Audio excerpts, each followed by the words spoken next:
But I'm curious, what's cooking, what's shaking when it comes to Mamma Mia 3? Because Christine, Meryl, they both said there's movement, there's a storyline. Mamma Mia 3 is happening. Don't go wasting your emotion.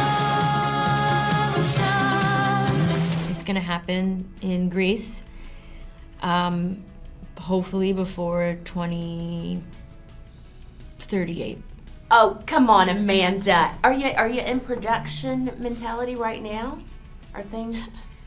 No. No? Are you hoping maybe by the end of the year? Because it is it would meant be to be... ideally, it would be like summer 2026. That's just my schedule. Do you know how many people's schedule has to line up? Everybody has to put their lives on hold. I remember I was like feeding 6-day-old baby, and they were like, Mamma Mia, it's happening. August, gotta be in the UK. And I was like, and then a baby, I can't do this. And I just remember being like, why are they ruining my life? But I was just having a really hard time breastfeeding, and I wasn't sleeping. And hormones and emotions and Everything. all that But I was just like, why? It has to happen. And thank God it did. But it's going to be like that. I think it's a phenomenon, and it's going to have to take a lot of people's schedules aligning and the story being right, and making sure that Benny and Bjorn from ABBA know which songs they want to do, and like it just hasn't been told. But it's meant to be a trilogy, so we are here for it. Is it? Yeah. Did you just say that? Did you just make that up? No. Oh, it's meant to be a trilogy. Yeah, so it's gonna happen. You heard it here first.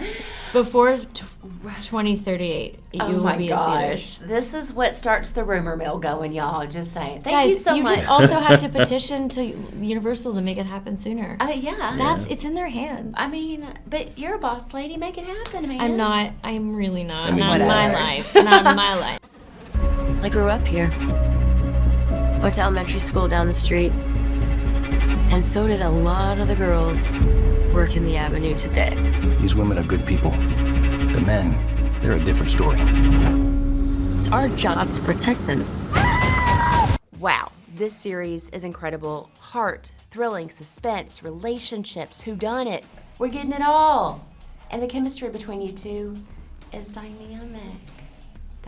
How did you establish that so well? Well, we had we had a before and after a very important event that took place that we never see on screen, but between our characters. When I kind of abandoned him in a really rough situation. Now he's on sick leave because of it. So you see, we have so many flashbacks, and we're so privy to like their dynamic when they first meet. Yeah. And then it's the after.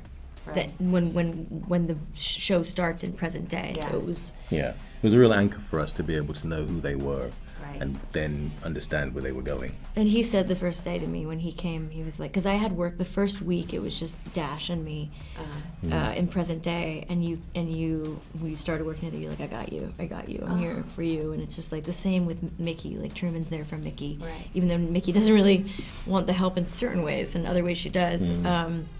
But you had me too. It's complicated, yeah. It was great. I did. We really I know. did have. You There guys was a had real each other. safety net for each other to be able to land on with whatever we did, whatever we delivered. It Yeah. was, And you got it. It's also really important to have another actor that does the show because of the content, not because of Yeah. it fitting into the schedule or like the paycheck. Yeah. And that's what we're here for. Yeah.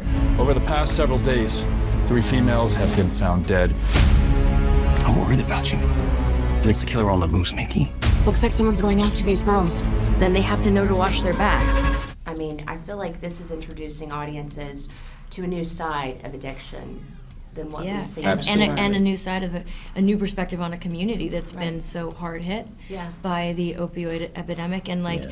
sorry, I didn't know much about Kensington, and I And you're grew up from in Allentown. Pennsylvania, yeah. I grew up 45 minutes away, and it's we tell stories to shine a light on people that we should try to understand more if we can, and compassion makes the world go round. And it was also really daunting, the responsibility of like playing something so real, like, deeply rooted in reality. I mean, these are fictional characters, but like they're And they're real. The thing is this is Kensington, but Yeah. this could be anywhere in Yeah. America, right? That's exactly right. I think it could be Anywhere. anywhere in the world. Right. Any marginalized community within a Yeah. city, within a neighborhood, it's just they are everywhere. Right.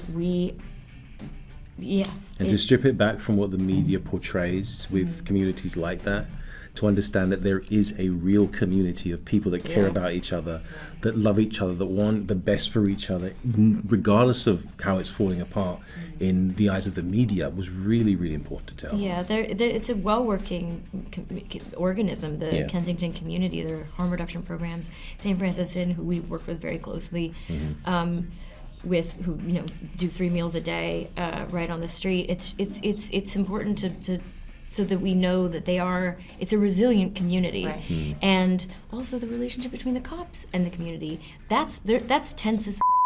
And you're seeing 2 cops who are very committed to connecting with them in a way that actually doesn't impose on them. It actually just helps a little. And understanding that these are so people. important. At the end of the day, these are real people that need help, that need understanding, that need compassion, that need attention.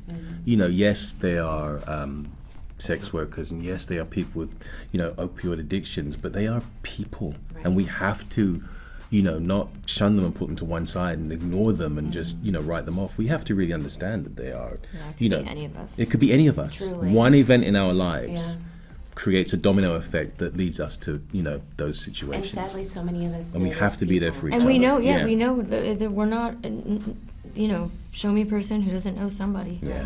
Why are you looking into this? You're a patrol cop, not a detective. What is that supposed to mean? It means you seem to take it personally. And you won't tell me why. Mickey, what's going on? It's Casey. The 2 of you portray cops. And Amanda, we are seeing you as a cop Yeah, for the thank first God. time. It's about time. I mean, well, this is something that you've always wanted to portray. Yeah. Why was that? I don't know, because I find it, I always thought it would be really hard to portray somebody with authority, someone with that kind of power, because I feel, I don't know, my own insecurities as a human being, as an actor. And that's why it was always so attractive to me, because I knew it would be like a new challenge to put on the uniform and really feel what it's like to be equipped with all these things that we see every day, that there's good cops and bad cops in every organization and every industry, and to kind of show the side of the good cops and to help show the corrupt ones. And I don't know. Well, girl, I'm telling being you, in a police car. And if I need someone to back me up, that's a cop. I'm gonna have you. Well, I saw you you. fit Well, I saw you into with that- that taser. I wouldn't be messing with you. You fit into that role Yeah, so I'm like, well. thanks. I love this. There was no way of walkie-talkie. knowing that you'd never played a cop Thanks. before. I know. Also, I realized cops are human beings too. They don't. It's not like they Yeah. have more muscle. I was like, I thought about it. Should I be working out before the show? And Nikki Toscano, their showrunner, was like, No. Like, Bless you're you. fine. You can be a cop. Did you guys do ride-alongs to kind of get in that I did. mentality? You did. I Amanda was did. I wasn't able very to, lucky. sadly. We were gonna go back and do it, but the schedule got nuts, and we Yeah. ended up adding days. So I did a ride along, and it was interesting. I was at first was like pretty boring. Traffic stops and a fight that had already taken place, so I couldn't help. I had no reason to be in that car except for research. And Right. then the day turned. The day turned pretty quickly. Wow. And it was just another reminder of how things can turn on a dime, and cops are giving up. I feel for the families of cops, honestly, the kids and families of Right. cops, because what they put themselves, they're putting themselves in situations where anything can happen, and it can be very violent very quickly, especially in Kensington. So I would never do it. I would never want to do it, and I respect the people that really helped me get into this character, because it's their real lives. It's their lives.